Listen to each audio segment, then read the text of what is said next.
अगर आपको दो वेक्टर्स गिवन हैं और उन्हें बोल दिया जाए कि ये दोनों परपेंडिकुलर हैं और एक अननोन की वैल्यू बताओ, तो कैसे फाइंड करोगे? अगर आप नहीं जानते हो तो ये वीडियो आपके काम की होने वाली है, तो लास्ट तक देखें। उससे पहले हम कुछ छोटे से कंसेप्ट समझ लेते हैं। सबसे पहले हम जानते हैं symmetric form of the line क्या होती है। कोई एक लाइन है 3D में, उसकी सिमेट्रिक फॉर्म क्या होगी वही हम समझने वाले हैं। सपोज दैट ये जो आपकी है एक्स वाई और जेड एक्सिस है 3D में, और यहां पर एक लाइन है आपकी, इसकी सिमेट्रिक फॉर्म में पता करनी है।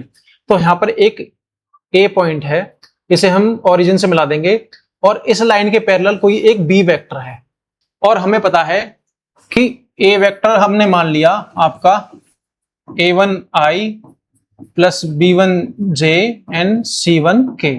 कुछ इस तरह से होगा। आप सभी ने वेक्टर पढ़े होंगे तो आप जानते होंगे कि x एक्सिस का कंपोनेंट आपका a1 है, y एक्सिस का कंपोनेंट आपका b1 है, और z एक्सिस का कंपोनेंट आपका c1 है।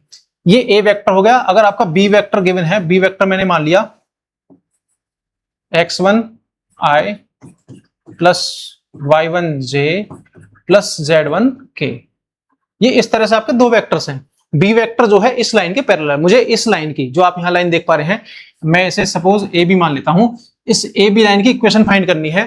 तो आप अगर वेक्टर फॉर्म में देखोगे तो वेक्टर फॉर्म इसकी होगी R vector equals to A vector plus lambda B vector. ये इसकी आपकी वेक्टर फॉर्म होगी किसी भी लाइन की। और अगर मैं सिमेट्रिक फॉर्म की बात करूं तो सिमेट्रिक फॉर्म होगी आपकी एक्स माइनस a1 इसके वेक्टर, ठीक है, इसके कंपोनेंट ए के, ए वेक्टर की, अपॉन x1 इस b1 का कंपोनेंट x के रेस्पेक्ट में। अगर मैं बात करूं y की तो y माइनस y कंपोनेंट यहां पर b1 है, अपॉन x2, क्योंकि यहां y कंपोनेंट सॉरी y1 है, equals to z minus z component c1 and upon यहां z कंपोनेंट z1। तो ये इस तरह से आपकी symmetric form of the line होगी। अब अगर मेरे पास, ये आप समझ गए कि वेक्टर फॉर्म क्या है, सिमेट्रिक फॉर्म क्या है, तो अब बात करते हैं हम डीआर्स की। अगर मेरे पास कोई एक लाइन है, suppose x minus x1 upon a equals to, कुछ भी हो सकते हैं, ये x1 मैंने अदर वेक्टर मान लिया, ठीक है। फिर होगा आपका y minus y1 upon b equals to z minus z1 upon c। ये आपके जो आप देख पा रहे होंगे, ये होंगे आपके direction ratios of the line, यानी डीआर्स ऑफ द लाइन। डीआर्स क्या होते हैं? कोई भी आपकी एक्स वाई जेड और एक्सिस हैं, तो एक्स एक्सिस पर चलेगी दूरी, वाई एक्सिस पर चलेगी दूरी, और जेड एक्सिस पर चलेगी दूरी। ये आपके डायरेक्शन रेशियोज होते हैं। मान लो ये पॉइंट आपका यहां पर होता है, ये पॉइंट यहां पर नहीं होगा एक्चुअल में, ये होगा थोड़ा बाहर, मैं बोर्ड से बाहर दिखा नहीं सकता तो आपको यहां समझा रहा हूं। ये पॉइंट यहां होगा, तो इनके ये डीआर्स होंगे, ये ए हो गया, ये बी हो गया, ये सी हो गया, तो ये डीआर्स होंगे। अगर आप डीआर्स समझ गए तो आप परपेंडिकुलरिटी की कंडीशन आसानी से समझ पाओगे। अब आगे अगर हम चलें तो परपेंडिकुलर लाइन का कंसेप्ट क्या है? अगर मेरे पास दो लाइंस हैं, suppose that x minus x1 upon a1 and y minus y1 upon b1 equals to z minus z1 upon c1, and the second line is x minus x2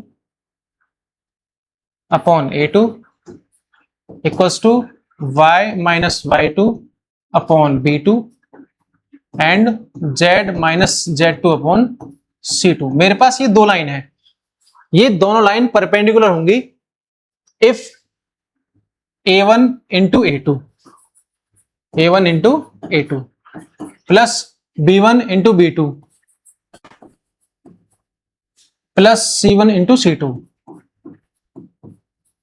इन सबका सम, इनकी product का सम क्या हो जाए? अगर जीरो हो जाए तो ये वाली लाइन दोनों आपस में परपेंडिकुलर होंगी। ये बड़ा फॉर्मूला है, ये हम समझेंगे जब चैप्टर डिटेल में पढ़ेंगे। तो आपको फिलहाल तो परपेंडिकुलरिटी की कंडीशन याद रखनी है। इन दोनों के डीआर्स की मल्टीप्लाई इन जोड़ दो, इन दोनों की मल्टीप्लाई फिर जोड़ दो, इन दोनों की मल्टीप्लाई फिर जोड़ दो। अगर ये जीरो आ जाए तो आपका ये जो दोनों लाइन है या वेक्टर है, ये आपके क्या होंगे? परपेंडिकुलर हो जाएंगे। अब आगे चलें तो हमारे पास यही क्वेश्चन था, लेकिन यहां पर एक थोड़ी सी दिक्कत ये है, आप अगर ध्यान से देखोगे तो यहाँ y माइनस वन ना होकर के 1 माइनस वाई है, तो हम उसी सिमेट्रिक फॉर्म में कन्वर्ट करेंगे इस लाइन को, जो कि होने वाली है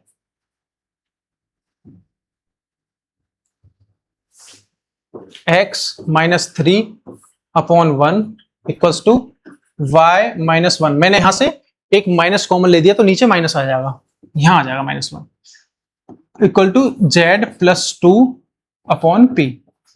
और सेकंड लाइन क्या है हमारे पास, वो है 2 माइनस एक्स, यानी कि हम यहां से माइनस कॉमन लेंगे, x पहले जाएगा और माइनस नीचे आ जाएगा, तो हम इसे लिख सकते हैं x minus 2 upon -3 equals to y plus 1 upon 5 equals to z plus 56। इससे डरने की जरूरत नहीं है, इसका यूज है नहीं, अपॉन 2p। अब हमें drs मिल गए। पहली लाइन के drs कौन कौन से हैं, ये डायरेक्शन रेशियोज, दूसरी लाइन के drs आपके यहां पर हैं। अब हम क्या काम करेंगे, इन दोनों की मल्टीप्लाई, फिर इन दोनों की मल्टीप्लाई और इन दोनों की मल्टीप्लाई, इन्हें जोड़ देंगे फिर जीरो करेंगे। इन दोनों की मल्टीप्लाई क्या होगी आपकी -3, -3 की मल्टीप्लाई 1 में करेंगे, इसकी मल्टीप्लाई करोगे तो आपका -5, इन दोनों की मल्टीप्लाई करोगे तो आपका 2p², और ये जीरो के इक्वल हो जाए तो इसका मतलब ये है कि आपकी जो दोनों वेक्टर हैं, लाइन है, ये परपेंडिकुलर होंगे।